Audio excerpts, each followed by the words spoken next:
Bismillahirrahmanirrahim. Good afternoon, everyone. Magandang hapon. Sorry if I'm incorrect to spell it.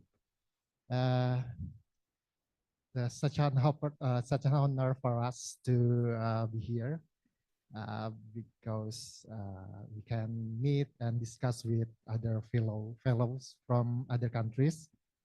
So it's nice for us.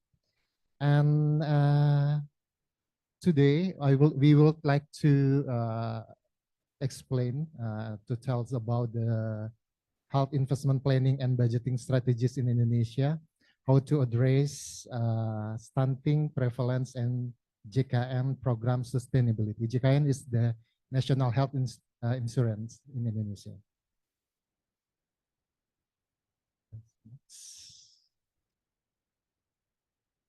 Oh, okay. Our presentation will be divided into two parts. First part will be delivered by me. I will explain about the overview of the health budget in Indonesia, and then also the stunting budget in Indonesia. And the second part will be continue with my colleague, is Mr. Reno. He will explain about the National Health Insurance JKN in Indonesia. Let's move to and discuss about the health budget in Indonesia. Actually, the 2024 health budget in Indonesia is around 187.5 trillion rupiah. Sorry for the typo. It's around equal to 12.5 billion US dollar, or 5.6% from state budget. And our budget focus on to reduce the stunting number in Indonesia and also to continue the health transformation in Indonesia. From the graphic, we can see the trend of our budget is quite fluctuative especially during in the 22 until 2022. Yeah, because a lot of budget allocations went to fund the pandemic COVID-19. And our health budget divided into two parts. Central government is 121.4 trillion rupiah and transfer to region 66.1 trillion rupiah. In the right side, this is the highlighted output budget, highlighted output in our budget allocation for the health sector, such as participant coverage of beneficiaries of National Health Insurance, JKN, contribution 66.8 million people. And also for the stunting, provision of supplementary food for 45,000 pregnant women with chronic lack of energy, and 100,000 underweight toddlers as a buffer stock. Let's move to discuss stunting in Indonesia. This is the trend of the stunting prevalence in Indonesia. Actually, the trend is decline since 2013 until 2022. The last survey is the 2022. But we still face many challenges in the next few years, because in our medium-term development program, target is 14. At least we need 3.8 per year for this year and the next year. As we all know, the impact of pandemic, not only in the impact of the pandemic to the all sector, especially including the government budget, particularly in the stunting reduction program.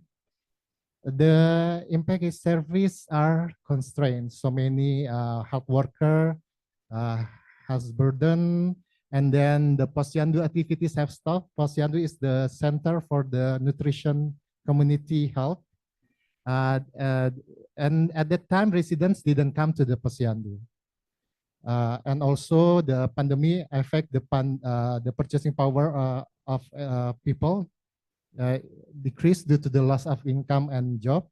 More than around 2.5 million people in Indonesia is became unemployed. That's why nutrition intake become less priority in the family. And the last, also the pandemic made various activities and budget were diverted, including for the stunting reduction, should be shift to another to tackle the pandemic situation at the time. So our government made innovation and mitigation at the time, how to ensure the health service and Posyandu can run normally with the more strict SOP, and then also sharpening distribution of social assistance, the weakening food focus on the family with 1,000 first day of life target. And we also adjust our presidential rules related to the stunting, and right now it's still in progress for that adjustment. Next, let's talk about the policy to accelerate the production of stunting in Indonesia. How to achieve sustainable development in stunting issues is through the implementation of 5 pillars. The pillar 1 is about the commitment and leadership, how to increase the commitment and from the leader in the all level of the government, and also how to get a same vision, between the leader in our government. And the second pillar is national campaign and behavior change. This is how to communicate with the Indonesian people and the citizen the importance of the nutrition intake, and then the healthy life and so on. And the pillar, the third pillar is about the integration of central, local, and village program. This is how to increase the convergence of program among central government, local government, and then village government. And the pillar number 4 is the food security and nutrition, how to increase the food security and nutrition in the level of individual, and also in the level of family, and also in the level of community. And the fourth pillar and the fifth pillar is about the monitoring and evaluation, how to increase the quality of data, research and development to support the monitoring and evaluations. These 5 pillars are implemented in through intervention to produce output, and then to achieve the expected outcome. We divide the intervention into 2 types. First is specific interventions, the relevant activities that have directly impact to reduce the stunting in Indonesia, such as iron supplementations, breastfeeding promotion and counseling, vitamin supplementation, and also immunization. And the second type of intervention is a sensitive intervention, is indirect activities that also have a contribution to reduce the stunting. The example of this intervention are water and sanitation, non-cash food assistance, national health insurance, family hope program, food fortifications. All of these interventions produce output that can be improved coverage of intervention in 1,000 first day of life target, like a nutrition consumption, caregiving, health services, environmental health. Before achieve the final outcome, this output also deliver intermediate outcome, such as improved dietary intake and reduce infections. All these intermediate outcome create the declining of stunting as we expect.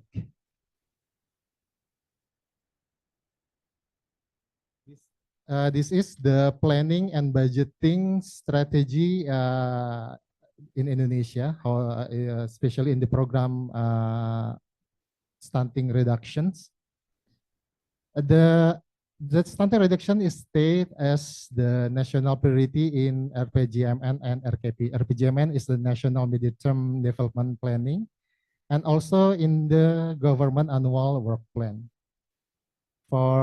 Therefore, the line ministry should include this priority on their strategic plan of line ministry and also their annual work plan. To ensure this priority, we follow the principle of money follow program. It means that the funding goes directly to the relevant activities. And then we also adopt planning and budgeting approach. They are thematic and holistic, integrative and spatial. In thematic and holistic, it means that the priority intervention have to comprehensive and focus on the relevant activities. And in integrative means that every activities has to mutual strengthen and harmonize each other. And in the spatial, the priority intervention have to be planned by using good data and information and clear location as well. Next, let's talk about the tagging and tracking of stunting budget allocation. The objective of stunting reduction strategy is to improve the quality of allocation, to create better coordination, convergent intervention, and effective monitoring and evaluation. So there are three main questions for budgeting focus on performance that our government should answer. First, are activities helping achieve policy priorities is about the effectiveness of the program. The second is, can resources be used differently to produce better results for the same expenditure? And the last is, can resource be used differently to produce the same results for lower expenditure?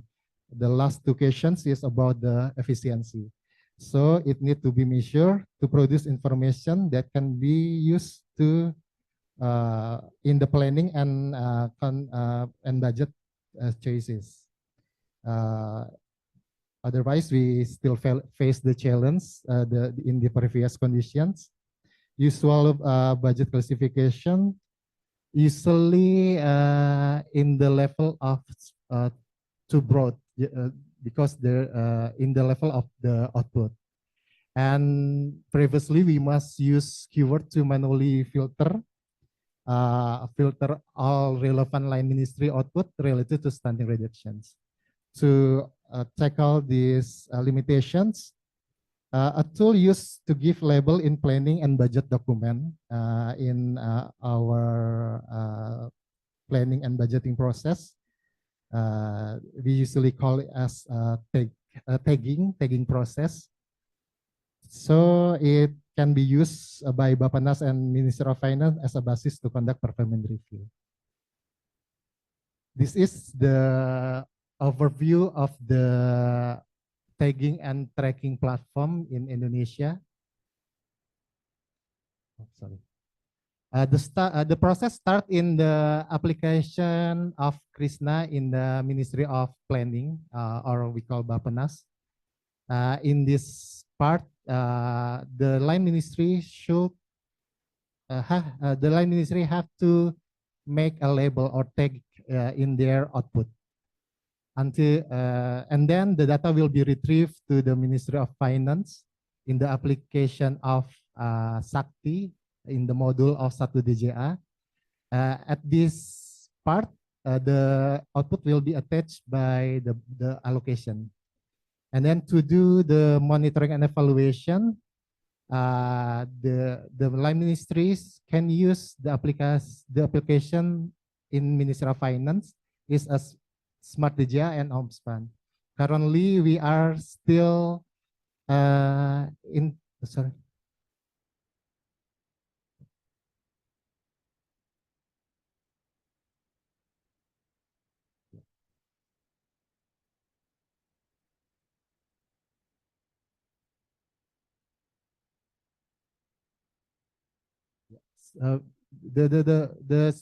we still integrate the application for monitoring and evaluation, Smart and OMSPAN. From this part, we try to identify the challenge, because the tagging is only apply for line ministry budget allocation in state budget. So the progress to integrate the whole budget, especially in the special transfer fund and local government budget, is still in progress. And then tagging is done at the output and sub-output level, while some activities related to stunting reduction is a component, sub-component level. It means that the more information is located under the output, not in the output. So we still need improve accuracy of budget tagging at the level below output and sub-output. Compliant offline ministry to take output relevant to stunting reduction is still problem for us, because somehow who do the tagging is operator. So so we provide the guidance for the midline ministry when they do the tagging. And then output nomenclature is often adjusted, thus affecting the continuity of tagging data over the years. So it's need good management data and also good codification of data. And then target location data is often unavailable.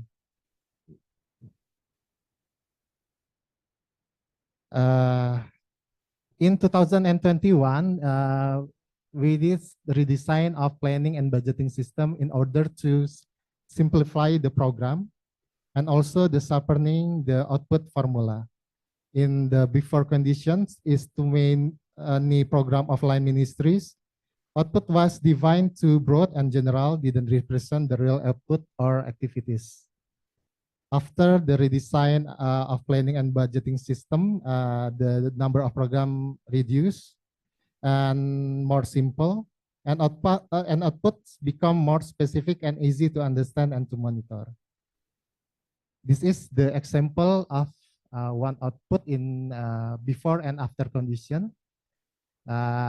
We can see in the left side, the output is guidance and improvement of community nutrition knowledge. If you see the nomenclature is too general and broad, but the information more detailed in the level of component, infant and child feeding counseling training, training on prevention and management of malnutrition for toddlers. And the tag is the tag in the level of the output. After the redesigning planning and budgeting system, the tagging in the level of sub output and the nomenclature of sub output can be more specific, easy to understand and monitor, and eye catching. So a lot of information can we get in the level of sub output. This is the display of the application of Krishna in Ministry of Planning. The line ministry have to take in the level of output, and then the Ministry of Plan and Ministry of Finance has to give approval. After the redesign, the tagging in the level of the sub output, we call as a rincian output. The line ministry still have to give a label at the level, and then Ministry of Planning and also Ministry of Finance give the approval. There are some key points for successful tagging here. First is regulations. It means that how to success this process is have to strong legal basis in the process. In case of Indonesia, we have the National Medium-Term Development Plan, and also Presidential Decree, Ministerial Regulation, and National Action Plan. And then the second, we conduct some activities, coordination and decision system, National Stunting Deliberation Forum led by Vice President held 1 year. We usually talk about the general directions, and then the achievement, and then the obstacles. Yeah, and at that forum. And then coordination meeting of the National Accelerated Stunting Reduction Team led by Vice President held twice a year. And then ministerial level meeting led by coordinating Minister for Human Development and Culture held every quarter. And multilateral forum for stunting tagging identification led by Bappenas and Ministry of Finance held once a year. And the third is IT system support for planning, budgeting, and monitoring. We use Krishna in Ministry of Planning, and also Sakti in Ministry of Finance. And also we conduct the process of monitoring and evaluation reporting. I usually report it to the Vice President every semester. Next, I would like to talk about the progress of stunting budget allocation and tagging in Indonesia. This is the overview of stunting allocation in Indonesia. We can see the fluctuative trend here, especially in 2020 until 2021. And in the right side, this is the sum of output development benefit 2021 until 2023 for the stunting reductions. Micronutrient supplementations, nutrient-rich rice area biofortification, safe food village, and facilitation and coaching. And this is the budget spending that supports stunting prevalence reduction per intervention. We can see the highest allocation is going to sensitive intervention. For the conclusion, actually Indonesia is already moving on the right track, but still require accelerations. We still need some area to be improved. First is the implementation of specific and sensitive intervention still have not fully targeted and convergence. And then the funding synergy between central government spending and transfer to the region also still needs to be improved. And cross-sector coordination still need to be improved, as well as the active role and understanding of regional government in implementing the stunting reduction acceleration program. So the recommendations are, first, the central government and regional government need to ensure that specific and sensitive intervention formulation are carried out on target in the right locations, convergent, consistent, and sustainable.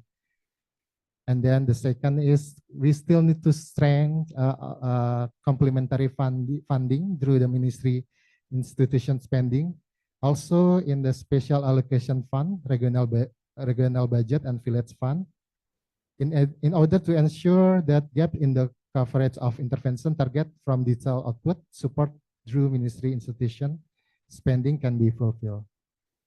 And strengthening the role of regional leaders is also important in order to encourage stunting program as a top priority and commit to dealing with the stunting.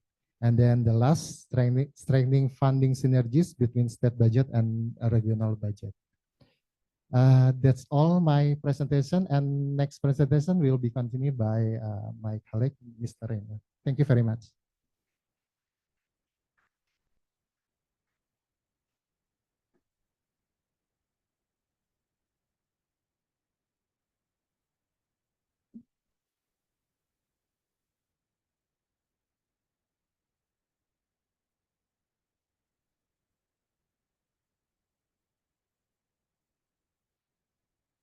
Good afternoon.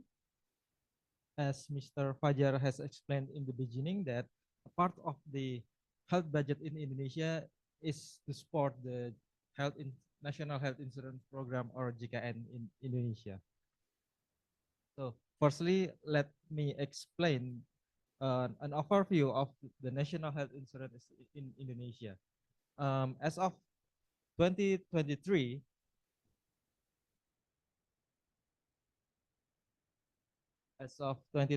Indonesia proudly boasts a JKN coverage program of 95.7%, with a population of nearly 300 million people, or the fourth highest population country in the world. This achievement reflects that our nation's commitment to ensuring the healthcare accessibility for all citizens, irrespective of their socioeconomic conditions. From its inception in 2014, um, with coverage of 2018, uh, with the coverage of 78.5%, it has been showcases a steady progress until 95.7% in 2023. This indicates that each year more Indonesians have gained access to essential healthcare services. But as we can see here, the number of active participants is still a problem for our country.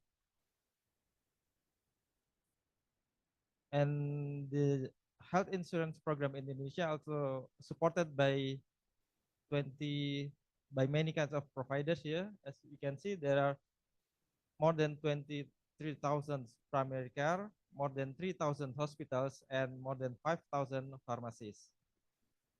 Because we use the referral system in the health insurance, so the patients must firstly come to the primary care before they can go to the hospitals. And next, the sustainability of the JKN program is supported by need the support of the effective financial management.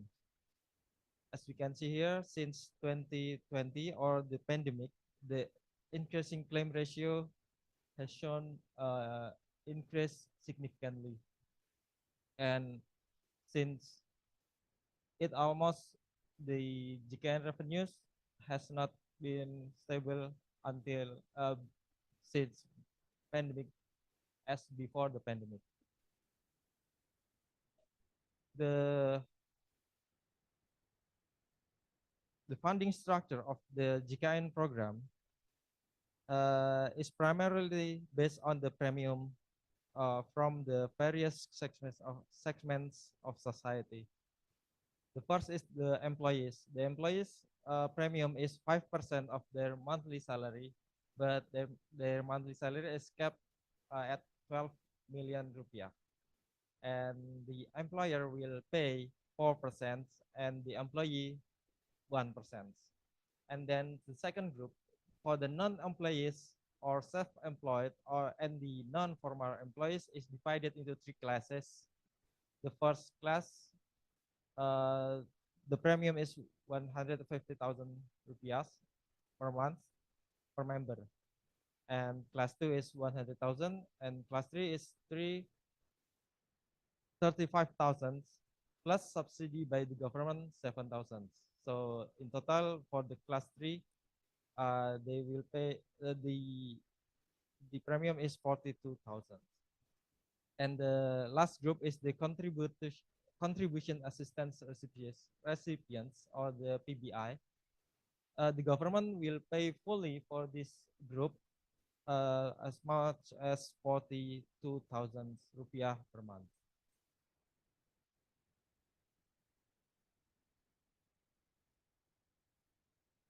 Next, we will explore more about the government supports for the JKN fund.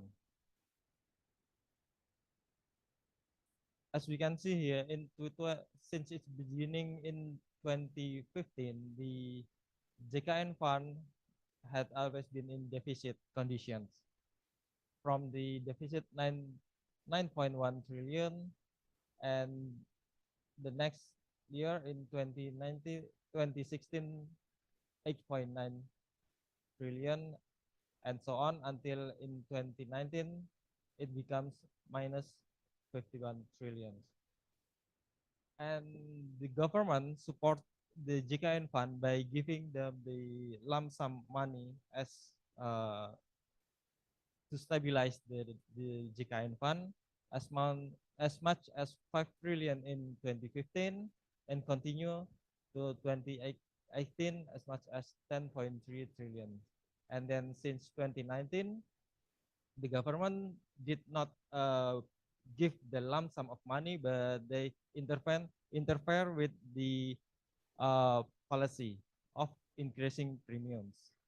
And since 2019, and the premium is adjusted in 2021. So that's how our government supports the budget for the JKN program in Indonesia. And as we can see in the left side, the portion of government the government funding to the JKN revenues is always above the 60%. So more than 60% of JKN fund is come from the government, both the central government and the regional government.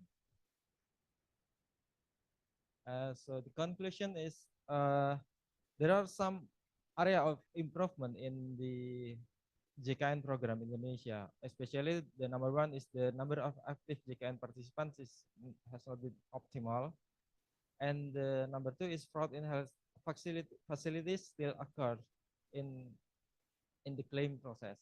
So this will interrupt the process of claim ratio in the JKN program. And for recommendations, we can see that the BPJS or the Social Security Agency for Health in Indonesia still has to take extra effort to increase the level of active participants. And from the government side, several policies may be implemented in the future to increase the active participants, especially from the non-employees, self-employed, and the non-formal workers.